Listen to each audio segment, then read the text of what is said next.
ഇന്നലെയാണ് ടെലിവിഷൻ റേറ്റിംഗിൽ കൃത്രിമം തടയാനുള്ള പുതിയ പരിഷ്കാരങ്ങളുമായി കേന്ദ്ര സർക്കാർ ഒരു വിജ്ഞാപനം ഇറക്കിയത്. ലാൻഡിംഗ് പേജ് വഴിയുള്ള വ്യൂവർഷിപ്പ് ഇനി മുതൽ റേറ്റിംഗിൽ പ്രതിഫലിക്കില്ല, കണക്കാക്കില്ല. റേറ്റിംഗ് ഏജൻസികൾ തുടങ്ങുന്നതിനുള്ള സാമ്പത്തിക നിബന്ധനകളിലും സർക്കാർ ഇളവ് വരുത്തി.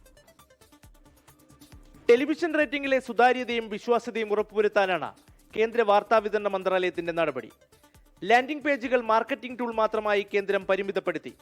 ലാൻഡിംഗ് പേജ് വഴിയുള്ള വ്യൂവർഷിപ്പ് ഇനി മുതൽ റേറ്റിംഗിൽ കണക്കാക്കില്ലെന്നും വാർത്താവിതരണ മന്ത്രാലയം അറിയിച്ചു. റേറ്റിംഗിന്റെ വിശ്വാസ്യത കൂട്ടുന്നതിനായി വിവരങ്ങൾ ശേഖരിക്കുന്ന വീടുകളുടെ എണ്ണം കൂട്ടും. മാധ്യമരംഗത്തെ നിക്ഷേപകർക്കും പരസ്യദാതാക്കൾക്കും പ്രേക്ഷകർക്കും തീരുമാനം ഗുണം ചെയ്യുമെന്നും കേന്ദ്രം അറിയിച്ചു. നേരത്തെ മാർക്ക് റേറ്റിംഗിൽ കൃത്രിമം കാണിക്കുന്നതടക്കം ചൂണ്ടിക്കാട്ടി നിരവധി പരാതികളാണ് കേന്ദ്ര സർക്കാരിന് ലഭിച്ചത്.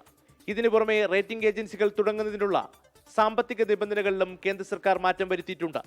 മൊത്തം ആസ്തി 20 കോടി രൂപ വേണമെന്ന നിബന്ധന കേന്ദ്രം 5 കോടിയായി കുറച്ചു. കൂടുതൽ ഏജൻസികൾ രംഗത്ത് വരുന്നതിനും മത്സരം കൂടുതൽ ശക്തമാക്കാനുമാണ് തീരുമാനം. 24 ഡൽഹി.